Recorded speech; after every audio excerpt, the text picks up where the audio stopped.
Assalamu alaikum. Imagine a 6-year-old boy standing in the middle of a vast desert. He has just buried his mother. He never saw his father. And now he is returning to a city where no parents are waiting to welcome him. How does a child who has lost everything become the most influential person in human history? Why would Allah subhanahu wa ta'ala choose a life such intense hardship for his final messenger? Today, inshallah, we are looking at the untold story of the Prophet Muhammad sallallahu alaihi wasallam's childhood, the miraculous blessings that followed him into his grandfather and also uncle's home, and how the humble task of herding a sheep and in that heat of Mecca became a school of greatness that prepared him to lead the world. After his mother's death, the Prophet ﷺ was brought to Mecca by Ayman, a woman he would later honor by saying, "She is my mother after my mother." But scholars have always asked, why did he have to lose both parents so young? The sources tell us there were 5 profound wisdom behind this.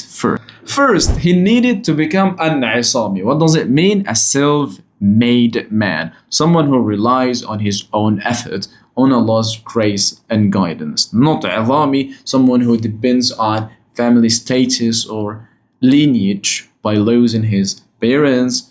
Allah subhanahu wa ta'ala ensured that no human being could ever claim that he had raised or disciplined himself according to the customs of the pre-Islamic world. The Prophet ﷺ later said, "My Lord disciplined me and he disciplined me well." This early pain also created a heart of unmatched mercy. Only someone who has experienced the bitterness of being an orphan can truly understand the pain of the broken. For 2 years, he lived ﷺ, under the care of his grandfather, Abdul Muttalib, who loved him with an intensely he showed no one else.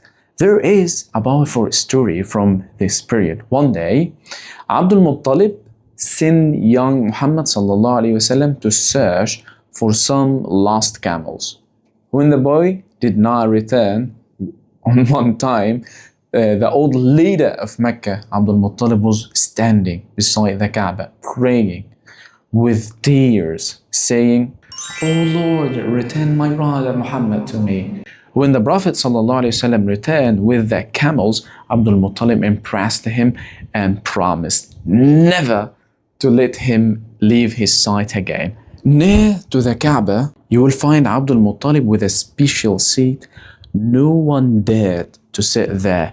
Not his sons, not the chiefs of Quraysh, no one, except Muhammad sallallahu alaihi wasallam.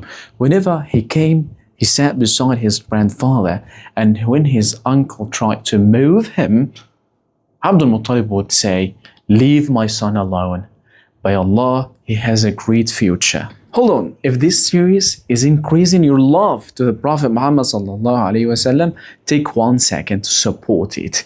Like the video, subscribe to the channel, share it with your family and your friends. Jazakumullah khairan. When Abdul Muttalib passed away, the Prophet ﷺ was only 8 years old. He moved into the home of his uncle Abu Talib. Abu Talib was a noble man, but he was poor. He had many children. The sources describe a physical blessings that enter the house when the Prophet Muhammad ﷺ, before he arrived, the child would eat but never become full. Whenever Muhammad ﷺ joined them, even a small amount of food satisfied everyone, and there was still food remaining. Abu Talib would tell his children, "Wait for Muhammad to arrive, then you will all be full." Even as a child, he carried remarkable dignity. While other children rushed toward food, he ate with calmness, sallallahu alaihi wasallam. And when others woke up with messy hair and dusty faces. The Prophet ﷺ would wake up looking neat, smelling beautiful. Sallallahu Alaihi Wasallam. The school of desert. The Prophet ﷺ doesn't want to be like a burden on his poor uncle. So he, ﷺ, the 8-year-old, decided to work. He chose the profession of every prophet before, it was herding sheep. The Prophet ﷺ later said, every prophet has herded sheep. But why? Why didn't Allah subhanahu wa ta'ala simply give his Prophet ﷺ wealth? Because Allah subhanahu wa ta'ala chose that for him. That this was like a school for him, for leadership, for independency, how to learn how to earn his own living, sallallahu alaihi wasallam, never depending on people's money, sallallahu alaihi wasallam. Later, he would say, I ask no reward from you. This is how the Prophet sallallahu alaihi wasallam, patient, and you know, like when sheep, they are slow, wander, so the shepherd must be patient and strong, because hour after hour, preparing him, you know, to guide the entire nation and all humanity later. So sleeping on the ground, living simply, removing every trace of pride, and also bravery, protecting the flock from wolves, from thieves, preparing him to become the bravest man, sallallahu alaihi wasallam, on the battlefields.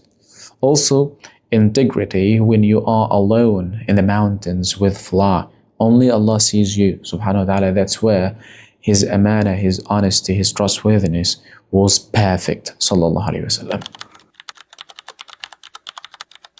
The Prophet sallallahu alaihi wasallam childhood was never a series of unfortunate events. It was a carefully designed education for the Prophet sallallahu alaihi wasallam. The orphan who herded sheep for only a few coins was being prepared to shepherd the hearts of billions. It is a reminder for every one of us who currently struggle, may simply be the herding phase of your life, the training ground for the greatness Allah has prepared for you. You subscribe for more and weekly seerah, inshallah, every Sunday, inshallah. And tell me in the comments which lesson from herding sheep do you think our world needs most today? Patience, humility, or bravery? May Allah subhanahu wa ta'ala allow us to know more about the Prophet sallallahu alaihi wasallam life and love him and follow him and gather us in the Jannah. Assalamu alaikum.